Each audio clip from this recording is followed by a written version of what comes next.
Welcome, I am James Kotecki here in the C-Space studio at CES 2020. Joining me, Geoff Schiller, Chief Revenue Officer, Group 9 Media. Thanks for being here. Happy to be here. So Group 9, formerly Pop Sugar, you recently rebranded as Group 9. Just can you contextualize for us what the different brands are under the Group 9 umbrella, what Group 9 is? Absolutely. So Group 9 is a house of brands. We have 5 of them. So Pop Sugar is the newest addition to the family. We have Thrillist, we have Seeker, we have the Dodo, and we have Now This. So really, it's at scale about reaching young people, being the most influential within the variety of passion points that we cover. And as a through line, it's really about being bound by optimism and having brand purpose. Those are kind of the common traits across all 5 brands. And these are content companies. Is that how you would describe them? Is that Absolutely. the right term? They're just next generation There's media. video, there's articles. There's, 100%, yeah. And they all have purpose. So the communities that engage with them, all formats, video, written, experiential, et cetera. The Dodo is about animals, Yes, right? it is the #1 animal brand on the planet. So if you're an animal lover, that is the place for you. Animals are the connection to family, so it's all about parents, family, pets, and being kind of the centerpiece of that. Pop Sugar obviously is about women, and in particular young women, about no judgments, endless possibilities. The Seeker is all about space, health, innovation. Thrillist is about taking fun seriously, so it's like the unexpected in food, travel, and drink. Now this is really the beating heart of what young people care about from an issues perspective. It's news. It's News. and it's a format of news. 100%.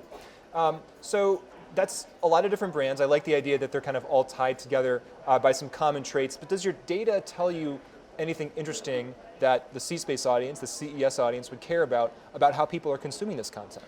Well, generally speaking, they spend more time with us than anybody in the competitive set. So from a loyalty perspective, our hypothesis around creating content specific to audiences that have passions that are unique plays out. They spend more time on the Dodo than any other pet brand. They spend more time with Seeker than any other science technology brand. That plays all the way through. In terms of cross-pollination, we're starting to see, in particular with Pop Sugar, some interesting connective tissue between Pop Sugar and Thrillist as it relates to food, Pop Sugar and Now This as it relates to issues. So there's going to be, I think, a treasure trove of insights that we learn 10,000 feet up, but each unique brand has their own set of insights, whether it's what happens at a specific day part or behaviors or purchase intent, so it's really specific. How much does the brand matter and how much does the content matter, and is that even the right question? So what I'm getting at is somebody might come to your content because they see it on Facebook or somebody sends a text message about this, and they may enjoy it, they may watch it, but it may not consciously register that it's a Now This video, for example, versus somebody who's loyally going to the website every day looking for this content. How do you think about that? It's a great question. So I think twofold. Number one, the shift from desktop to mobile and from linear to mobile video has facilitated a new generation of consumers that engage with content in the feed, on their phone. And so for us, number one, context of being on that device was critical. Number two, yes, the brand has to play an important role, in particular, Now This, news brand, trust. That Now This moniker needs to be there. Otherwise, you're just living in an undifferentiated sea of, news, quote unquote, brands. And I think the same runs across all of the brands. It's really important to us. And I always say that Group 9 is a house of brands because it is all about the brands. Group 9 is not a consumer-facing entity. We don't expect walking through the hallowed halls of CES that people are going to know Group 9 media, but they will absolutely know Pop Sugar, they'll know Thrillist, Seeker, the Dodo, and Now This. So you're pumping out a lot of great content, but we can talk about content all day. However, you are the Chief Revenue Officer, and ultimately this business has to make money. So what's your revenue model? How is it working? Do you have any secrets you can give to other media content companies about what to do? Listen close, everybody. I'm going to give it all away. So our model, first and foremost, obviously is ad-supported, but that comes through a variety of lenses. So you have obviously your standard display. We have a lot of written content on the native side that, in particular on brands like Thrillist and Pop Sugar, are really core. More growth coming on the other brands. Video obviously reigns supreme from a Now This, the Dodo, Seeker perspective, but also, again, an important part of Pop Sugar and Thrillist. So Our strategy really is to offer solutions for all of our clients, depending on what their specific needs are. The benefit of having a portfolio of brands means that we can basically offer any solution to any advertiser without it being a one-size-fits-all. We have these specific passion points, these solutions, these formats, so we can go really surgical and do it through the lens of one salesperson calling on one client versus 5 across the brand. And so we have that central services model, which is the other piece to it. You also do branded content. I believe there's a 6th element of this, right? That's a branded content studio that you would create content for brands. What are some of the best practices there? What have you learned about what works? And maybe more importantly, what doesn't work when you're creating branded content for someone else? So our model is a little bit unique in the sense that we have a brand marketer that is really the gatekeeper from commercial to editorial on every single brand. They fall under my org, but each one is basically responsible for that generation of branded content. So when you think about working with the brand shop, our branded content team, first and foremost, we have to understand what are the goals, what's the client's objectives, but really for the consumer, how is it organic and authentic to the brand that they're looking to activate on? So the brand marketer, I think, is our secret sauce in terms of if it's on Pop Sugar, how do we make sure that it's adding to the consumer experience on Thrillist, the Dodo, et cetera. We don't want to create an experience that's overtly commercial. Mm-hmm. We want it to seem as high quality, as premium, and as natural as traditional editorial. So I think our brand marketer role really plays that central position of being a conduit for the entire process. And what does the data say about how people relate to that kind of content? I mean, there's always questions around, how much you want to be honest with people that this is branded content versus how much you want to just show something that people came to the site to see, that kind of authentic Pop Sugar or Thrillist brand. So how aware are people of this? How do they relate to this kind of content? They're hyper aware. Our audience is really, really smart. They tell us through their engagement, the time spent, et cetera, whether some things are working or they're just not working. And so I think the real litmus is, would we produce it, whether it was funded or not? And so 9 out of 10 times the answer is yes. There's always that one time where we might get asked something and we'll figure out a solution. It may be a white label solution. It may be a fully branded solution.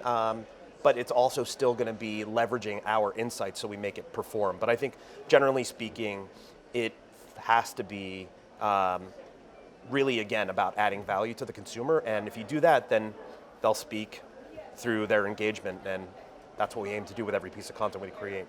Any activity in the AR, VR space? So I think we've dabbled in that in the past. We did like a 360 video with Samsung a couple of years ago. I think we're trying to see what the maturation is of those particular sectors. We've done a lot more, though, in voice because we think it's a much more kind of seamless extension, both editorially and commercially. But I think, obviously, with the proliferation of lenses on social and with things like the Oculus from a VR perspective, much more to come. I think we're just kind of, I don't know that we'll be a fast mover or first mover in those two areas. So if I tell Siri to play the Now This headlines, for example, that something like that will happen? Absolutely. And where does the revenue model come in on that? Is there kind of a spoken word advertisement that plays at the end, or how does that work?